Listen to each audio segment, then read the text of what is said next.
아부다비 도심 한복판에서 테러가 발생했습니다. 이란 혁명수비대가 지원하는 테러망 30명이 건물을 점거했고 기폭 장치까지 설치됐습니다. 도심 반경 200m 안에 민간인이 수천 명이 있었습니다. UAE는 자국 부대를 투입할 수 없었습니다. 움직이는 순간 인질들이 죽는 구조였거든요. 선택지가 없었습니다. UAE가 한국과 맺은 원유협정 안보 조항을 발동했습니다. 한국에 긴급 요청이 들어왔습니다. 707 특수임무대대 12명이 아부다비로 출동했습니다. 과연 707 부대는 임무를 무사히 완수할 수 있을까요? 대한민국 707을 응원하신다면 댓글로 707 화이팅이라고 남겨주세요.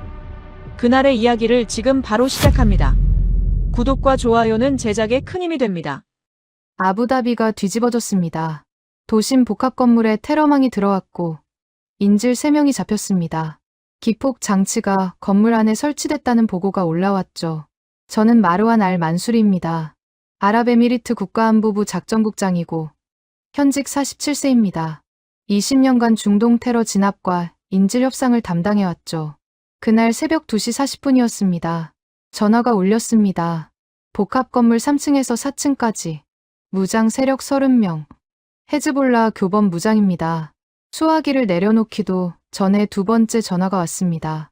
기폭 장치 확인됐습니다. 21번 쉬었습니다. 그리고 숫자부터 정리했죠. 무장 세력 30명. 건물 4개 층.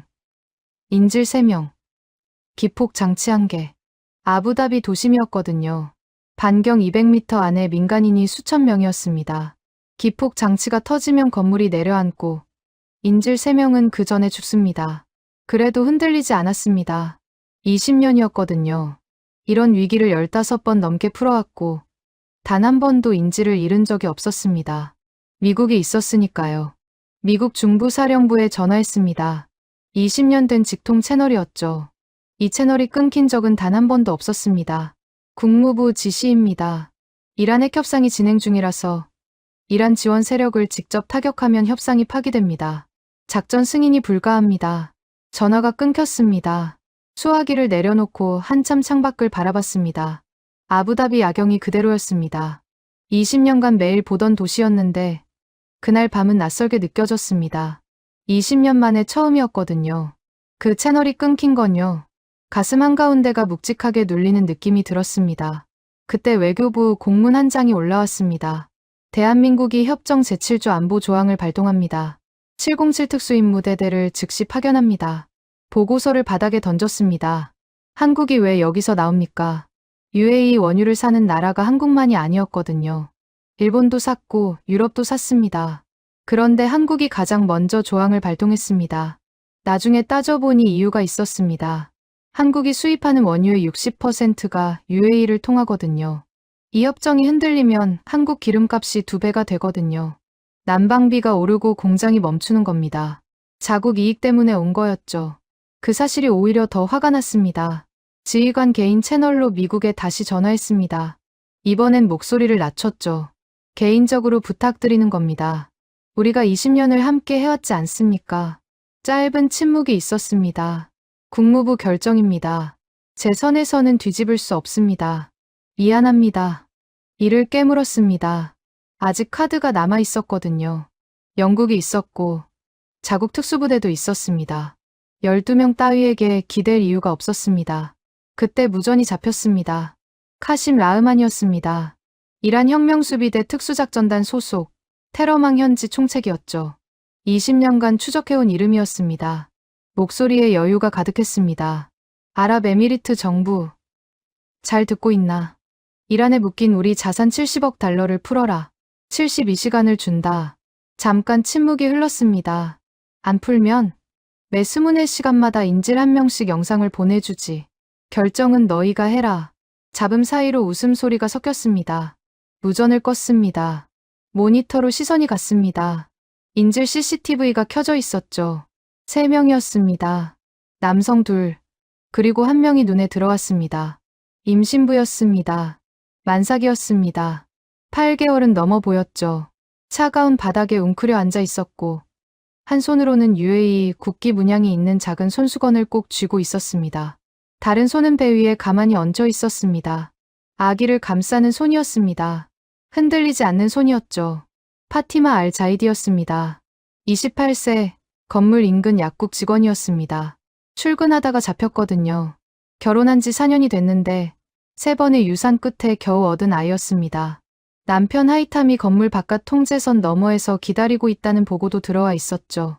통제선을 넘으려다 3번이나 제압당했다고 했습니다. 아이 이름도 이미 지어놨다고 했습니다. 무전에서 멀리 신음소리가 들렸습니다. 볼륨을 높이지 않았습니다. 조산 징후가 시작됐다는 보고가 올라와 있었거든요. 의료 개입 없이 버틸 수 있는 시간이 2시간이었습니다. 보고서를 덮었습니다. 아직 영국이 남아 있었으니까요. 그래도 모니터에서 눈이 잘 떨어지지 않았습니다. 배 위에 얹힌 파티마의 손이 여전히 움직이지 않고 있었거든요. 아기를 누르는 건지 감싸는 건지 알 수 없었습니다. 볼륨을 높이지 않았습니다. 다음 날 저녁이었습니다. 공항 모니터에 불이 들어왔죠. 대한민국 공군 수송기가 활주로에 멈춰 있었죠. 트랩이 내려왔습니다. 내려오는 인원을 셌습니다. 12명이었습니다. 우리 UAE의 안보를 12명에게 맡기라는 겁니까? 옆에 있던 부관이 대답을 못했습니다. 이건 작전이 아닙니다. 자살행위입니다. 이준혁 소령이었습니다. 707 특수임무대대 파견대 지휘관이었고 12명 중 마지막으로 내렸습니다.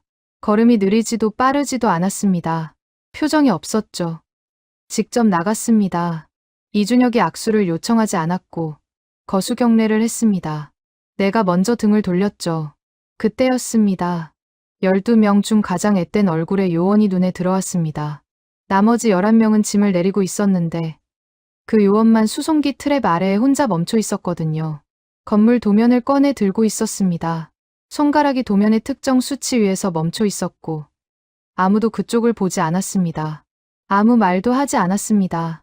그냥 멈춰 있었습니다. 잠시 뒤 노트를 꺼냈죠. 정기현 하사였습니다. 707 파견대 최연소 요원이었는데 공식 역할이 없었죠. 아무도 무엇을 하는지 묻지 않았고 나도 그냥 돌아섰습니다. 지휘 센터로 돌아왔습니다. 모니터에 파티마가 보였습니다. 배 위에 얹은 손이 아직 그대로였죠. 잔여 2시간이었습니다. 볼륨을 높이지 않았습니다. 영국이 아직 남아 있었고 자국 부대도 아직 남아 있었습니다. 미국이 끊긴 자리에 12명이 왔지만 그건 내 카드가 아니었거든요. 나는 아직 카드를 2장 쥐고 있었습니다. 그때는 그렇게 생각했습니다. 내일 아침 그 2장이 모두 사라지고 결국 12명이 내 손을 채우게 된다는 걸 그때는 몰랐습니다. 카드가 2장 남아 있었거든요. 그 생각을 붙잡고 밤을 버텼습니다. 영국과 자국 부대였죠. 미국이 끊겼어도 이 2장이면 충분했거든요. 20년간 그렇게 해왔으니까요. 새벽 6시였습니다. 지휘센터에 첫 번째 보고가 올라왔습니다. 파티마 상태였거든요. 잔여 시간이었는데 2시간이 아니었습니다. 50분이었습니다. 밤새 진통이 좁혀진 거였고 보고서를 다시 읽어도 숫자가 바뀌지 않았죠. 모니터를 켜서 파티마를 봤습니다. 배 위에 얹은 손이 아까보다 낮게 내려와 있었고 몸이 더 깊게 웅크려 있었거든요. 볼륨을 높였습니다. 처음으로요. 무전에서 낮은 소리가 들렸습니다. 울음인지 신음인지 구분이 안 됐죠. UAE 국기 손수건을 아직 쥐고 있었습니다. 볼륨을 다시 낮췄습니다. 아직 카드가 남아 있었으니까요. 자국 특수부대부터였습니다. 20년 경력으로 내릴 수 있는 가장 빠른 카드였거든요. 지시 서류를 꺼내는 순간 직통 전화가 울렸습니다. 국가안보부 장관이었죠. 목소리가 낮고 단호했습니다. 마르완 국장, 손 떼십시오. 무슨 말씀이십니까? 자국 부대가 가장 빠른 선택입니다. 테러망 내부에 우리 정보망이 뚫렸습니다. 자국 부대가 움직이는 순간 카심이 압니다. 인질 처형입니다. 국장님이 직접 방아쇠 당기는 겁니다.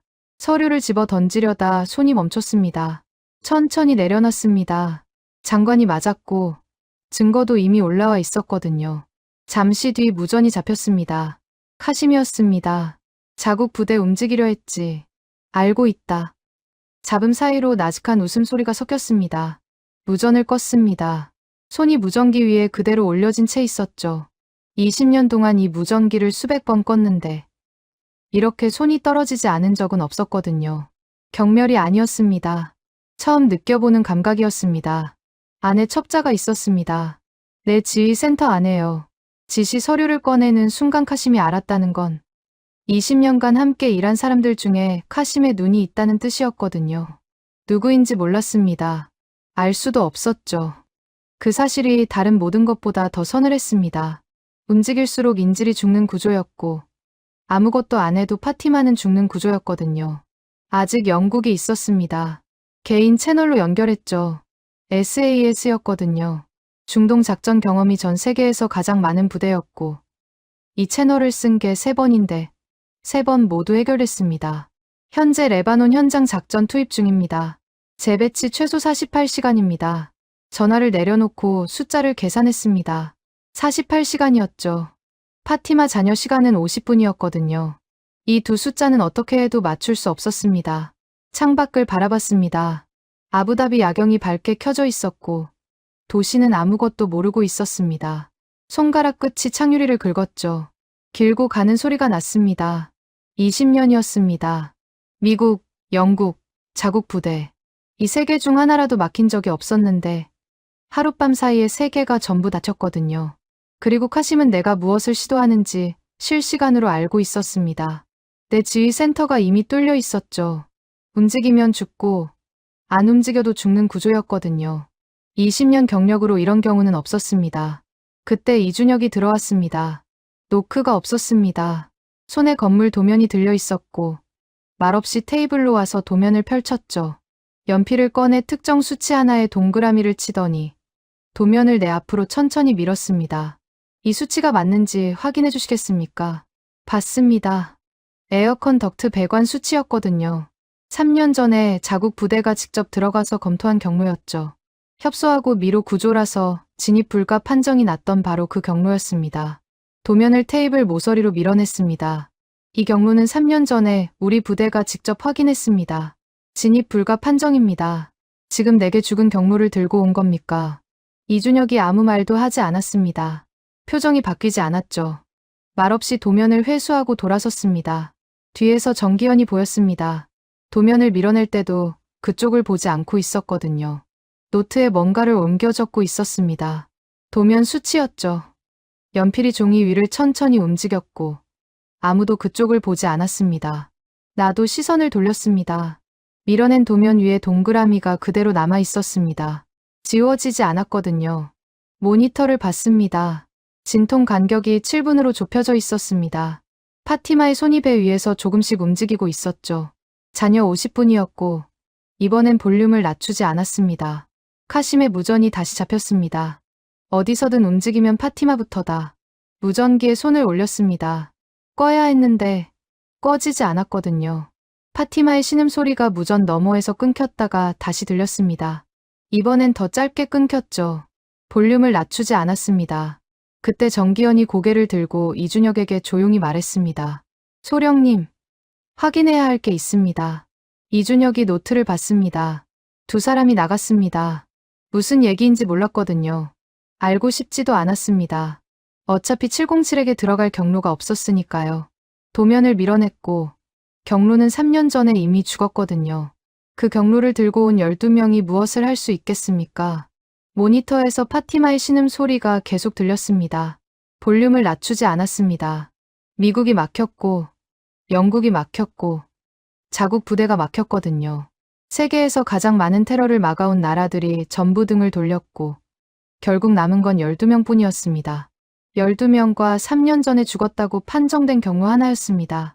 창밖을 다시 봤습니다. 새벽이 오고 있었거든요. 20년간 이 도시를 지켜왔지만 오늘 밤이 달랐던 건 처음으로 내가 아무것도 할 수 없었기 때문이었습니다. 파티마의 소리가 지휘센터를 가득 채웠죠. 손가락이 창유리에서 떨어지지 않았습니다. 볼륨을 끄지 않았거든요. 이제 내가 할 수 있는 일이 그것밖에 없었으니까요. 12명과 죽은 경로 하나였습니다. 그 생각을 하면서 새벽을 보냈거든요. 정기현이 노트를 들고 나갔지만 아무 기대도 없었습니다. 이준혁이 무슨 얘기를 하든 그 경로는 3년 전에 이미 판정이 났으니까요. 그런데 오전이 되자마자 무전이 잡혔습니다. 카심이었습니다. 목소리에 여유가 가득했습니다. 707이 왔다는 거 알아. 45분 줬다. 그 안에 못 풀면 파티마부터다. 잡음이 끊겼습니다. 손이 무전기 위에서 천천히 내려왔습니다. 707 도착이 첩자에게 포착된 겁니다. 어젯밤 내가 707을 받아들인 결정이 카심에게 넘어간 거였죠. 타이머가 켜진 건 내 결정 때문이었습니다. 20년간 이 자리에서 수십 번의 위기를 넘겼지만 이런 감각은 처음이었거든요. 경멸도 아니고 공포도 아니었습니다. 가슴 어딘가에 다른 무게가 얹혔죠. 죄책감이었습니다. 지르이 콘솔을 양손으로 짚었습니다. 45분이었고 카심이 직접 타이머를 알려준 건 20년 경력에서 처음이었거든요. 카심이 직접 타이머를 알려준 건 20년 경력에서 처음이었습니다. 여유가 있다는 거였죠. 45분이면 12명이 어떻게 해볼 수 없다고 생각하는 거였거든요. 모니터를 봤습니다. 파티마였습니다. 진통 간격이 3분으로 좁혀져 있었고 잔여 시간이 20분이었습니다. 타이머 45분과 파티마 잔여 20분이 같은 방향으로 줄어들고 있었죠. 두 숫자가 동시에 0을 향하고 있었습니다. 무전에서 파티마 소리를 잡으려 했습니다. 짧게 들렸다가 끊겼거든요. 볼륨을 높이고 또 높였는데 여전히 아무 소리도 없었습니다. 손가락이 볼륨 다이얼 위에서 멈췄죠. 그때 이준혁이 들어왔습니다. 정기현이 뒤를 따랐고 두 사람 모두 어젯밤과 표정이 같았습니다. 이준혁이 테이블에 노트를 펼쳤고 정기현이 현행 도면을 옆에 나란히 놓았습니다. 에어컨 덕트 배관 수치가 1990년 원본 도면과 다를 수 있습니다. 원본 배관도를 확인해야 합니다. 정기현 노트에 수치 2개가 적혀 있었죠. 현행 도면 수치와 그 옆에 물음표가 붙은 다른 수치였습니다. 에어컨 덕트 배관이었죠. 도면 위에 손을 올렸습니다. 이 경로는 3년 전에 우리 부대가 직접 검토했습니다. 협소하고 미로 구조라서 진입 불가 판정이 났어요. 타이머가 45분인 지금 죽은 경로를 다시 꺼내는 겁니까? 이준혁이 아무 말도 하지 않았습니다. 표정이 바뀌지 않았죠. 도면을 회수하고 정기현과 함께 자리에서 일어섰습니다. 그때 마지막 카드를 꺼냈습니다. 영국 개인 채널이었거든요. 이번엔 상황이 달랐습니다. 타이머가 켜졌으니까요. 48시간 연기를 제한하면서 타이머 상황을 알렸죠. 48시간은 바꿀 수 없습니다. 현장 작전 중이라 물리적으로 불가능합니다. 전화가 끊겼습니다. 타이머 45분이 연기를 허락하지 않았거든요. 영국이 온다 해도 타이머가 먼저 울리는 구조였습니다. 이 계산은 처음부터 맞지 않는 숫자였죠. 이준혁이 아직 서 있었습니다. 전화를 내려놓는 걸 보고 있었거든요. 그리고 종이 한 장을 꺼내 내 앞에 천천히 놓았습니다. 공문이었습니다. 1990년 원본 배관도 열람 요청서였거든요. 공식 양식이었고 서명란까지 이미 채워져 있었습니다. 어젯밤에 작성해둔 거였죠. 봤습니다. 협정 제7조 안보 조항 발동에 따른 공식 열람 요청이었거든요. 거절할 법적 근거가 없었습니다. 협정 조항이 발동된 이상 파견 부대의 작전 관련 자료 요청은 승인 의무가 있었죠. 이준혁은 항의하지 않았습니다. 분노하지도 않았고 공문을 낸 겁니다. 서류를 집어 던지고 싶었습니다. 하지만 법적 근거가 없었거든요. 파티마 때문이기도 했습니다. 타이머가 켜진 건 내 결정 때문이었고 그 죄책감이 손에서 힘을 빼고 있었거든요. 서류를 내려놨습니다. 승인합니다. 이준혁이 문 쪽으로 걸어가다 잠깐 멈췄습니다. 복도 벽에 손을 짚었거든요. 1초였습니다. 그리고 손을 뗐습니다. 정기현만 봤죠. 정기현은 노트에서 눈을 들지 않았습니다. 두 사람이 복도로 나갔고 문이 닫혔거든요. 타이머가 38분이었고 파티마 잔여 시간은 17분이었습니다. 창밖을 봤습니다. 아부다비가 낮이었습니다. 도시가 움직이고 있었고 사람들이 걷고 차가 달리고 있었습니다. 건물 안에 파티마가 있다는 걸 아무도 몰랐고 타이머가 줄어들고 있다는 것도 몰랐죠. 손가락 끝이 창유리를 긁었습니다. 길고 가는 소리가 났거든요. 30분이었습니다. 잠시 뒤 707 무전 주파수에서 이준혁 목소리가 들렸습니다. 원본 도면 수령했습니다. 아무 말도 하지 않았습니다. 무전이 끊겼고 지휘 센터가 조용해졌거든요. 에어컨 소리만 났습니다. 타이머가 28분이었죠. 모니터를 봤습니다. 파티마가 바닥에 완전히 누워 있었습니다. 배 위에 얹은 손이 움직이지 않았고 잔여 시간이 15분이었습니다. 볼륨을 최대로 높였죠. 아무 소리도 없었습니다. 무전기를 잡았습니다. 의료팀 파견을 요청하려 했거든요. 하지만 지휘 센터 안에 카심의 눈이 있었습니다. 무전기를 내려놨죠. 할 수 있는 게 없었습니다. 그때 707 무전에서 정기현 목소리가 들렸습니다. 낮은 목소리였습니다. 소령님, 잠깐 침묵이 있었습니다. 13cm 차이가 납니다. 무전이 끊겼고 지휘 센터가 다시 조용해졌습니다. 13cm가 무슨 뜻인지 몰랐습니다. 도면 수치였겠죠. 그래서 뭐가 달라진다는 건지 알 수 없었거든요. 죽은 경로는 3년 전에 판정이 났습니다. 그 판정이 13cm 때문에 바뀐다는 말인지 이준혁은 아무 설명도 하지 않았죠. 분노도 읍소도 없이 공문만 내고 나갔습니다. 타이머가 25분이었고 파티마 자녀 시간은 12분이었습니다. 두 숫자는 계속 줄어들고 있었거든요. 이 두 숫자 사이에 13cm가 무슨 역할을 할 수 있는지 그때까지도 몰랐습니다. 모니터에서 눈을 떼지 못했습니다. 파티마의 배 위에 얹힌 손이 아직 그대로였거든요. 아기를 감싸고 있는 건지 그냥 힘이 빠진 건지 알 수 없었습니다. 볼륨을 낮추지 않았죠. 들리는 게 없어도 낮추지 않았습니다. 이제 내가 할 수 있는 일이 그것밖에 없었으니까요. 타이머가 25분이었습니다. 이준혁이 들어왔습니다. 정기현이 뒤를 따랐습니다. 손에 노트가 들려 있었습니다. 어젯밤부터 들고 다니던 그 노트였죠. 테이블에 노트를 펼쳤고 현행 도면과 원본 배관도를 나란히 놓았습니다. 정기현이 수기로 작성한 비교표를 옆에 붙였죠. 수치 두 줄이었습니다. 현행 도면 덕트 내경 580mm, 원본 배관도 덕트 내경 593mm. 그 아래에 계산이 적혀 있었죠. 아부다비 극열 기후 때문에 개보수 과정에서 냉각 효율 향상을 위해 덕트를 확장했다는 내용이었습니다. 3년 전 자국 부대가 불가능 판정을 내릴 때 참고한 건 현행 도면이었고 정기현이 요청한 건 1990년 원본이었거든요. 두 도면의 차이가 13cm였습니다. 확인해 주시겠습니까? 이준혁이 펜을 내 앞에 놓았습니다. 봤습니다. 직접 계산해보고 싶었습니다. 믿고 싶지 않았으니까요. 펜을 집었습니다.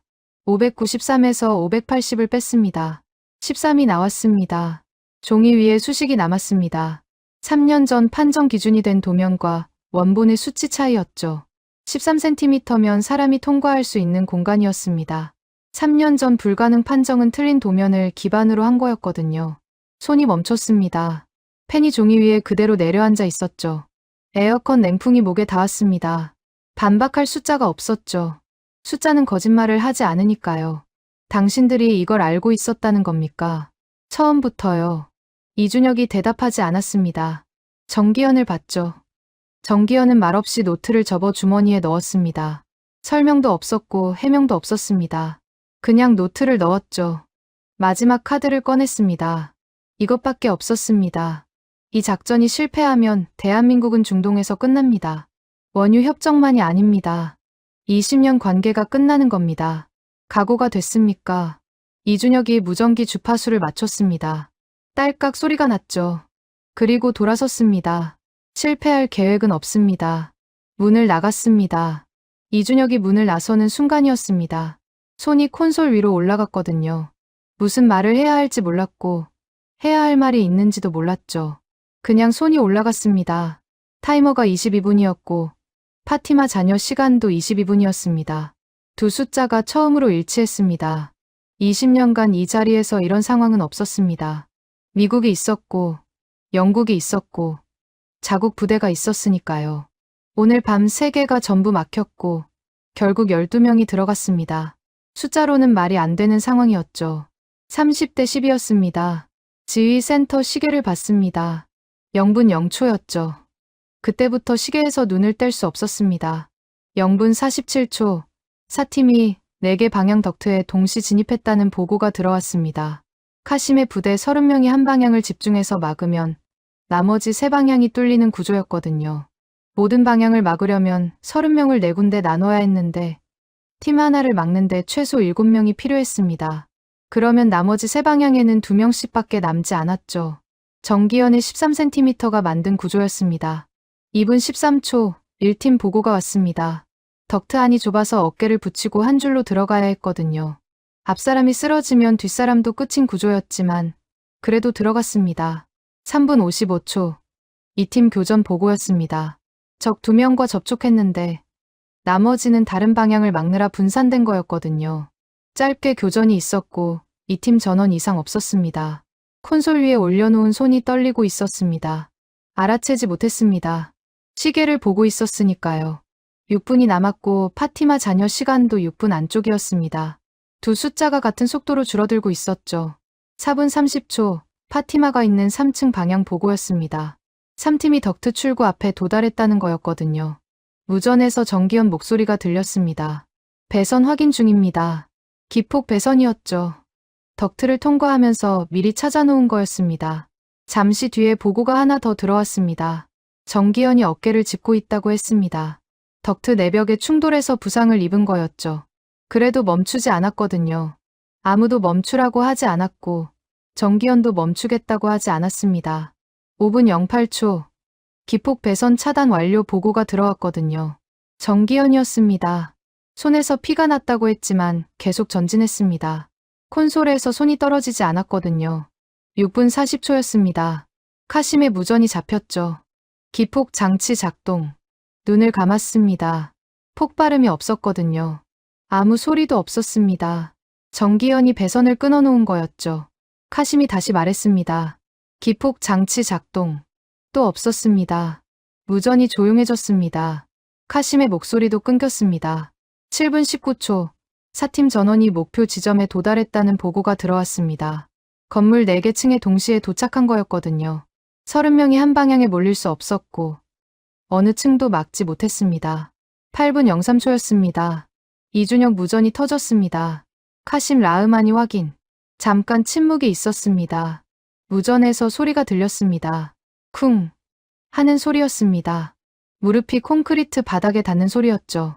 그리고 이준혁 발소리만 이어졌습니다. 카심이 말하지 않았고 이준혁도 말하지 않았거든요. 8분 27초였습니다. 무전에서 이준혁 목소리가 들렸습니다. 전원 확인. 기폭 차단. 콘솔에서 손을 뗐습니다. 눈을 감았거든요. 30대 10이었습니다. 아군 사상자 0이었죠. 기폭 타이머는 3분을 가리키고 있었습니다. 정적이었습니다. 1초, 2초, 3초, 4초, 5초. 무전에서 소리가 났습니다. 아기 울음소리였거든요. 손등이 눈 위로 올라갔습니다. 아무 말도 못했습니다. 지휘센터가 조용했습니다. 에어컨 소리도 들리지 않았죠. 아기 울음소리만 무전을 가득 채웠거든요. 파티마가 살아있었습니다. 아기도 살아있었습니다. 처음으로 등에서 힘이 빠졌습니다. 콘솔을 잡고 있지 않아도 됐죠. 손을 내렸습니다. 22분 전에 콘솔 위로 올라간 손이었거든요. 이제 필요가 없었습니다.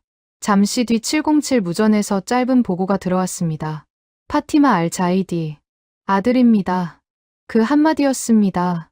설명도 없었고 덧붙임도 없었습니다. 모니터를 봤습니다.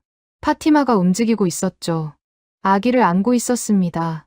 UAE 국기 손수건을 아직 쥐고 있었습니다. 처음부터 놓지 않았던 그 손수건이었죠. CCTV에서 처음 봤을 때부터 쥐고 있었거든요. 바닥에 웅크려서도 진통이 3분 간격으로 좁혀지면서도 총구가 건물 안에 있는 동안에도 놓지 않았습니다. 타이머가 3분이었습니다. 파티마 자녀 시간은 0이었습니다. 두 숫자 사이에 8분 27초가 있었습니다. 정기현의 13cm가 만든 8분 27초였죠. 잠시 뒤 지휘센터 문이 열렸습니다. 이준혁이었습니다. 파티마 손에서 건네받은 UAE 국기 손수건을 들고 있었거든요. 내 앞에 조용히 놓았습니다. 아무 말도 하지 않았죠. 봤습니다. 처음 CCTV에서 봤을 때와 같은 손수건이었습니다. 파티마가 차가운 바닥에 웅크려서 쥐고 있던 그것이었죠. 볼륨을 높여도 아무 소리가 안 들리던 그 시간에도 쥐고 있었습니다. 진통 간격이 3분으로 좁혀질 때도 놓지 않았고 총구가 건물 안에 있는 동안에도 놓지 않았거든요. 언제 꺼냈는지도 모르는 사이에 눈이 뜨거워졌습니다. 이준혁이 돌아섰습니다. 나가려 했습니다. 소령님, 돌아봤습니다. 할 말이 없었습니다. 20년 경력으로 할 수 있는 말이 없었습니다. 그냥 봤습니다. 이준혁도 그냥 봤죠. 이준혁이 고개를 한번 끄덕였습니다. 그리고 나갔죠. 문이 닫혔습니다. 손수건을 집었습니다. 아직 따뜻했습니다. 파티마가 쥐고 있었으니까요. 창밖을 봤습니다. 아부다비가 낮이었습니다. 도시가 움직이고 있었고 아무것도 달라지지 않은 것처럼 보였죠. 그런데 달라졌습니다. 건물 안에 있던 파티마가 살아있었고 아기가 태어났습니다. 카심이 무릎을 꿇었습니다. 이준혁은 아무 말도 하지 않았죠. 8분 27초였습니다. 30대 10이었습니다. 사상자 0이었습니다. 8분 27초였습니다. 30대 10이었고 사상자 0이었습니다. 그 숫자들이 지휘 센터를 채우고 있었습니다. 화면에 뜬 것도 아니었고 누군가 말한 것도 아니었습니다. 그냥 머릿속에 있었죠. 지워지지 않았죠. 1시간이 지나고 보고서가 올라왔습니다. UAE 합동참모본부가 올린 공식 작전 집계였습니다. 받아서 펼쳤지만 읽지 않았습니다. 첫 줄만 봤죠. 파견 인원 12명, 제압 인원 30명, 작전 소요 시간 8분 27초, 아군 사상자 0명이었습니다. 손이 보고서 위에 그대로 내려앉아 있었습니다. 읽을 필요가 없었습니다. 숫자가 이미 모든 말을 해버렸으니까요. 잠시 뒤 합동참모본부 긴급회의 연락이 왔습니다. 차를 타고 가면서 창밖을 봤는데 아부다비가 낮이었거든요. 어제와 같은 도시였고 사람들이 걷고 차가 달리고 있었습니다.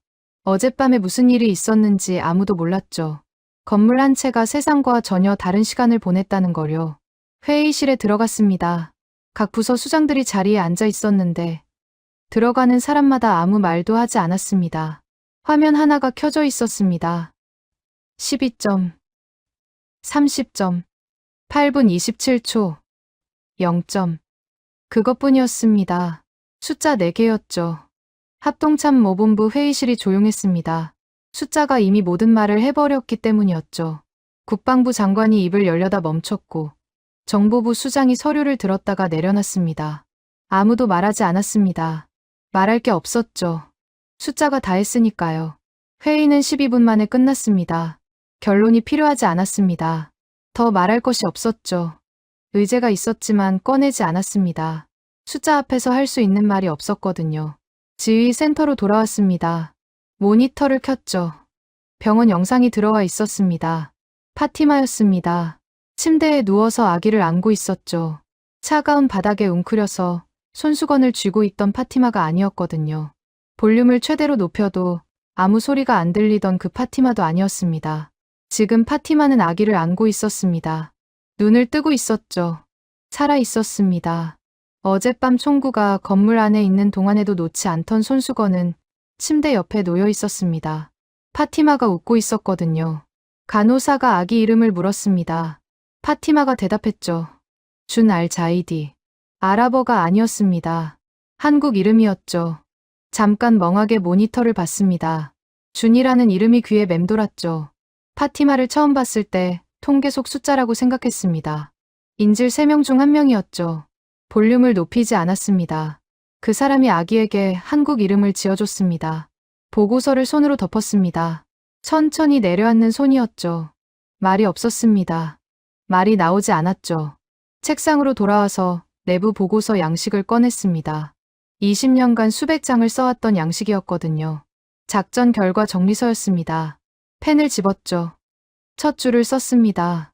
대한민국 707 특수임무대대는 12명으로 구성된 파견대를 멈췄습니다. 줄을 그어서 지웠습니다. 다시 썼습니다. 작전 결과 707 파견대는 30명의 무장 세력을 또 멈췄습니다. 또 지웠죠. 세 번째였습니다. 무슨 말을 써야 하는지 알고 있었거든요. 20년간 수백 번 써온 문장 구조였습니다. 그런데 손이 움직이지 않았죠. 어떤 문장을 써도 숫자보다 정확할 수 없었고 숫자보다 정직할 수 없었거든요. 숫자가 이미 다 했으니까요. 세 번째로 썼습니다. 대한민국 707 특수임무대대 12명은 8분 27초 만에 작전을 완료했다. 아군 사상자 0점. 거기서 멈췄습니다. 더 쓰지 않았습니다. 그 두 줄이 전부였습니다. 서명을 했죠. 펜을 내려놓고 한참 그대로 있었습니다. 지휘 센터가 조용했거든요. 에어컨 소리만 났습니다. 어젯밤부터 계속 나던 그 소리였죠. 어젯밤에도 이 소리를 들었습니다. 타이머를 보면서 들었거든요. 파티마 자녀 시간이 줄어들면서 들었고 볼륨을 최대로 높여도 아무 소리가 안 나던 그 시간에도 들었습니다. 지금은 에어컨 소리만 들렸죠. 그것만으로 충분했습니다. 충분한 정도가 아니었습니다. 지금 이 소리가 들린다는 게 파티마가 살아있다는 뜻이었으니까요. 어젯밤 타이머 45분이 켜졌을 때 이 소리를 들었습니다. 타이머가 줄어들면서도 들었고 30분이 됐을 때도 들었습니다. 기폭 장치가 2번 눌렸을 때도 들었죠. 그 모든 시간 동안 에어컨이 돌고 있었습니다. 지금도 돌고 있었거든요. 달라진 건 파티마였습니다. 고개를 들었습니다. 창밖이 아니었습니다. 복도 쪽이었죠. 707이 머문 숙소 방향이었거든요. 처음으로요. 무슨 말을 하고 싶은 건지 몰랐습니다. 찾아갈 생각이 있는 건지도 몰랐거든요. 20년간 이런 적이 없었습니다. 작전이 끝나면 보고서를 쓰고 서명하고 다음 작전을 준비했죠. 그게 전부였습니다. 오늘은 달랐습니다. 보고서를 3번 고쳤었거든요. 2줄밖에 쓰지 못했습니다. 그리고 지금 707 숙소 방향을 바라보고 있었죠. 처음으로요. 12명이었습니다. 8분 27초였고 사상자 0이었죠. 그리고 아기 이름이 준 알자이디였습니다. 숫자는 거짓말을 하지 않는다고 20년간 그렇게 일해왔습니다. 오늘 그 생각은 맞았습니다. 숫자가 전부였습니다. 그런데 숫자 바깥에 있는 것들도 있었죠. 보고서 2줄 바깥에 있는 것들이었거든요. 그것들은 숫자로 쓸 수 없었습니다. 그래서 3번을 고쳤었고 그래도 쓰지 못했죠. 펜을 내려놓고 복도를 바라보는 게 할 수 있는 전부였습니다. 20년이었습니다. 수십 건의 작전을 이 자리에서 지켜봤죠. 보고서를 3번 고쳐 쓴 건 단 한 번도 없었습니다. 오늘 처음이었거든요. 12명이 처음으로 만들어준 겁니다. 그 처음이 12명 때문이었습니다. 그리고 정기현 때문이었습니다.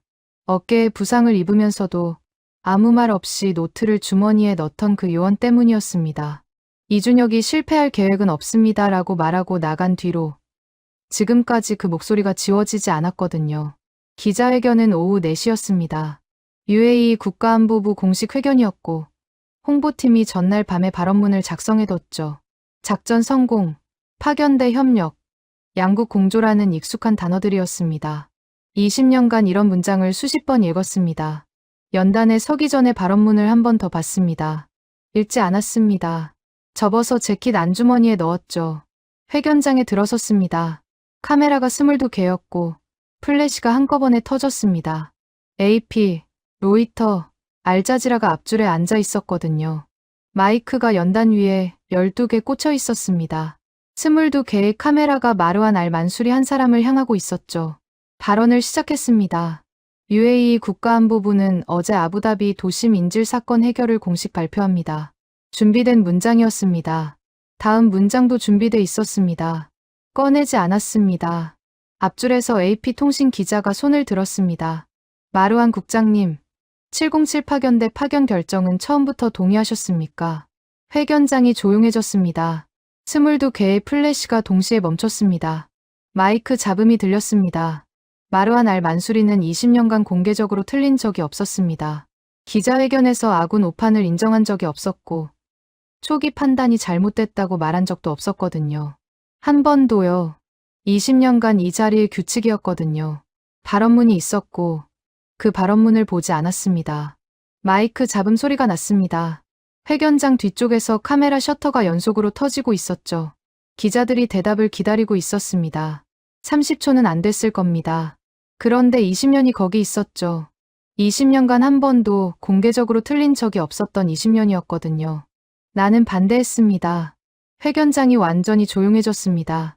그리고 플래시가 다시 터지기 시작했습니다. 12명이 불가능하다고 했습니다. 30대 12는 숫자로 성립하지 않는다고 판단했습니다. 나는 미국이 움직이거나 영국이 오거나 자국 부대가 투입돼야 한다고 생각했습니다. 시선을 내리지 않았습니다. 카메라를 봤죠. 22개를 다 봤습니다. 받아쓰기 소리가 들렸습니다. 22개의 손이 움직이고 있었습니다. 그 3가지가 전부 막혔습니다. 그리고 12명이 들어갔습니다. 8분 27초 후에 30명이 무릎을 꿇었습니다. 연단 위에서 손이 주먹을 쥐었습니다. 천천히 카메라가 그 손으로 당겨지는 동안에도요. 나는 오늘 처음으로 부끄럽습니다. 회견장이 다시 조용해졌습니다. 이번엔 플래시도 멈췄고 기자들이 받아쓰기를 멈췄습니다. 받아쓸 수가 없었습니다. 마이크 잡음만 났습니다. 12명이 해낸 것을 나는 불가능이라 불렀습니다. 시선을 내리지 않았습니다. 발언문을 꺼내지 않았습니다. 대한민국 707 특수임무대대 파견대에 감사를 전합니다. 이준혁 소령과 12명에게 감사를 전합니다. 그리고 정기현 하사에게 감사를 전합니다. AP 기자가 손을 들었습니다. 아까 질문했던 그 기자였거든요. 정기현 하사가 누구입니까? 가장 어린 요원입니다. 아무도 보지 않을 때 수치를 읽고 있었던 요원입니다. 기자들이 받아 적었습니다. 질문이 이어졌죠. 협정 조항, 양국 관계, 원유 협정 관련 질문들이었거든요. 대답했습니다. 준비된 문장들이었습니다. 그런데 처음 두 문장은 준비된 게 아니었죠. 20년 만에 처음으로 즉흥이었거든요. 발언문 첫 줄은 UAE 국가안보부는 어제 아부다비 도심 인질 사건 해결을 공식 발표합니다 였습니다. 두 번째 줄은 대한민국 707 특수임무대대의 협조에 감사를 전합니다 였거든요. 그 두 줄만 읽을 수 있었습니다. 읽지 않았습니다. 회견이 끝나고 연단에서 내려왔습니다. 기자들이 따라붙었고 추가 질문들이 이어졌죠. 걸으면서 대답했고 복도로 나왔습니다. 그때 보였습니다. 복도 끝에 이준혁이 서 있었거든요. 귀국 준비 중이었습니다. 가방이 옆에 놓여 있었고 손에 통역기가 들려 있었죠. 회견장 중계를 듣고 있었던 거였습니다. 마루안이 걷는 것을 보고 이준혁이 가방을 집어 들었습니다. 표정이 없었습니다. 늘 그랬습니다. 그냥 가방을 들었죠. 기자들이 카메라를 들었습니다.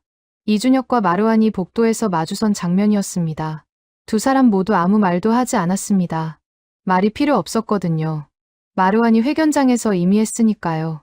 카메라 22개 앞에서요. 기자들이 사진을 찍었습니다. 이준혁이 가방을 들고 서 있었고 마루안이 그 앞에 서 있었습니다.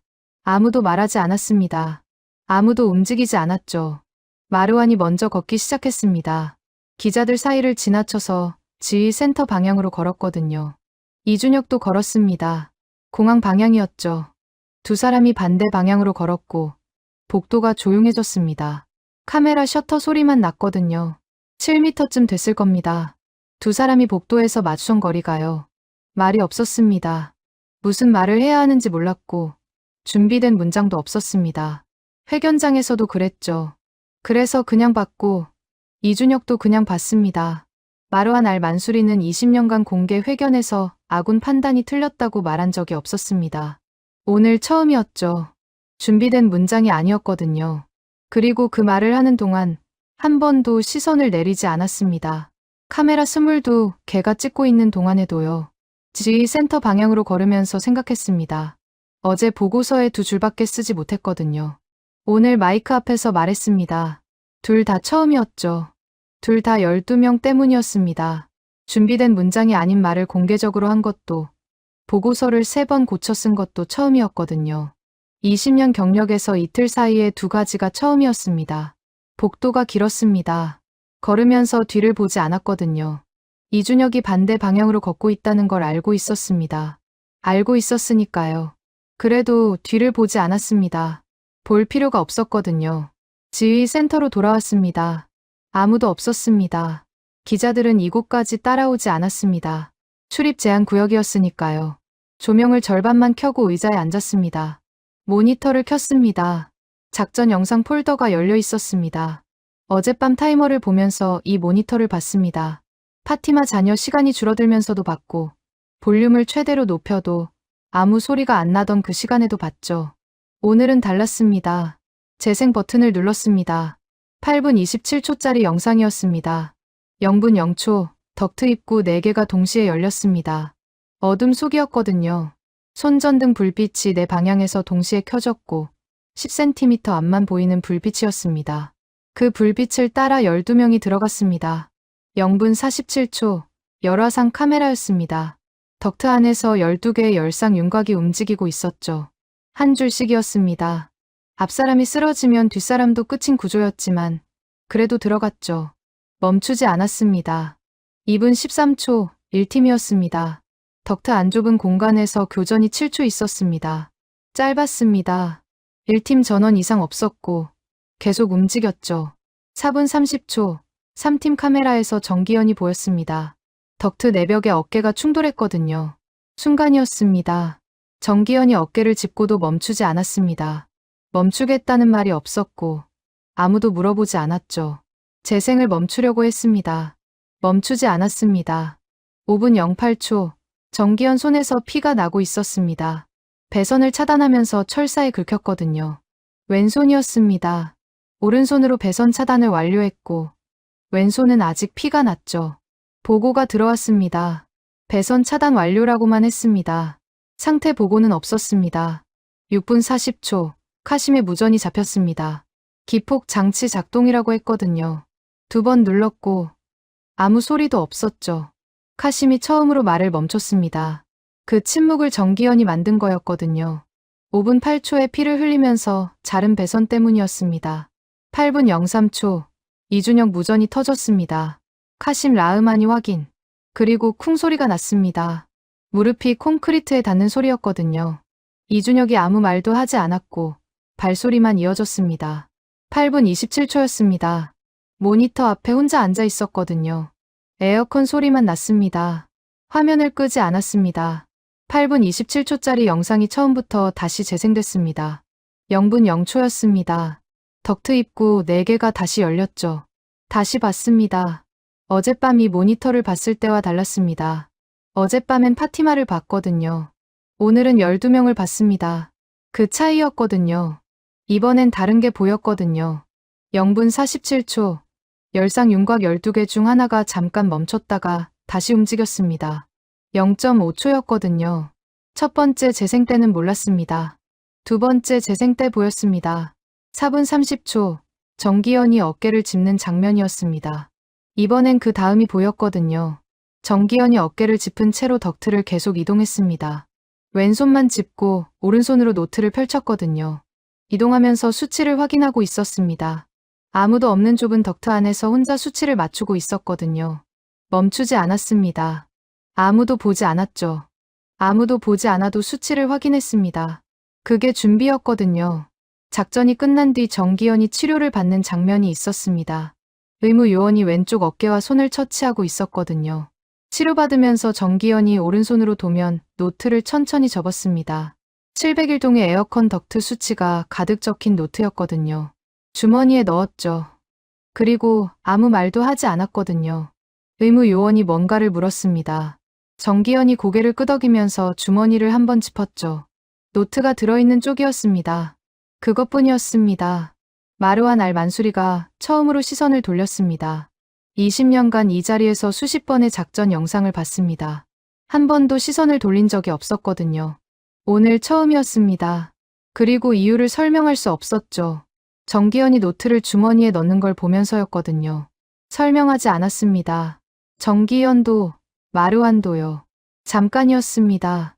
다시 봤습니다. 영상이 8분 27초에서 끝났고 화면이 조용해졌습니다. 책상 위에 내부 보고서가 있었죠. 어제 2줄만 쓰고 서명한 보고서였습니다. 마지막 줄이 비어 있었죠. 20년간 이 보고서를 수백 번 채웠는데 마지막 줄은 쓴 적이 없었거든요. 규칙이었습니다. 오늘도 규칙이 있었죠.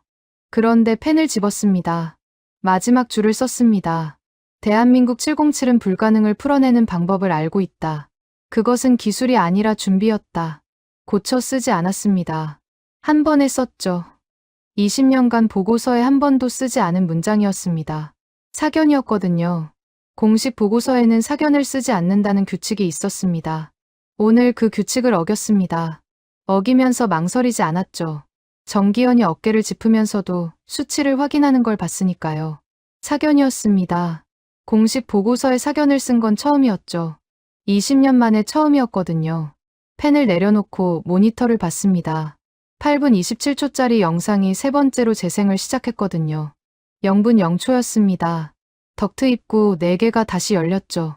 끄지 않았습니다. 마루한 알 만수리는 20년간 확신이 있었습니다. 미국이 있었고 영국이 있었고 자국 부대가 있었거든요. 그 확신이 8분 27초짜리 영상 한 편으로 다시 쓰였습니다. 3번을 봤습니다. 그래도 모르는 게 있었습니다. 정기현이 왜 어깨를 짚으면서도 노트를 펼쳤는지요. 준비였다고 썼지만 그 준비가 무엇인지는 몰랐습니다. 707이 출발하기 전에 이미 그 건물 도면을 공부하고 있었다는 거였거든요. 인질의 이름도 몰랐고 얼마나 위험한지도 몰랐지만 도면은 이미 알고 있었다는 거였죠. 정기현이 수송기에서 내리자마자 도면을 들고 있었던 이유였습니다. 영상을 3번 봐도 그게 무엇인지 다 알 수 없었습니다. 그래서 끄지 않았거든요. 아직 모르는 게 있었으니까요. 수송기가 이륙하는 날 아침이었습니다. 마르완이 활주로에 나갔습니다. 이준혁이 탑승 직전이었거든요. 악수를 청하려고 손을 내밀었습니다. 그러다 멈췄죠. 방향을 바꿨습니다. 거수경례였습니다. 이준혁이 경례로 답했습니다. 아무 말도 없었거든요. 둘 다요. 20년 경력으로 할 수 있는 말이 없었습니다. 기자회견에서 이미 했거든요. 수송기가 활주로를 달렸습니다. 창문 블라인드가 하나씩 내려가고 있었습니다. 이준혁이 블라인드를 닫는 순간이었거든요. 창밖에 파티마가 서 있었습니다. 아기를 안고 있었죠. UAE 국기 손수건을 들고 있었습니다. 처음부터 놓지 않았던 그 손수건이었거든요. 차가운 바닥에 웅크려서도 진통이 3분 간격으로 좁혀지면서도 놓지 않았던 그것이었습니다. 이준혁은 이미 블라인드를 닫았습니다. 봤는지 몰랐습니다. 알고 싶었거든요. 그런데 알 방법이 없었습니다.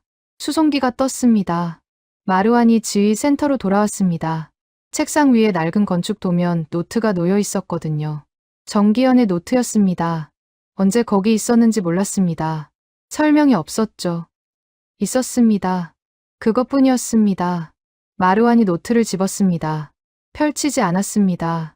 그냥 들고 있었거든요. 아부다비 하늘이 맑았습니다. 수송기가 사라졌습니다. 파티마는 아직 활주로를 바라보고 있었거든요. 아기를 안고 손수건을 들고요. 12명이 요청받았을 때 말 없이 갔습니다. 12명이 들어갔습니다. 12명이 싸웠습니다. 12명이 나왔습니다. 단 한 명도 빠짐없이요.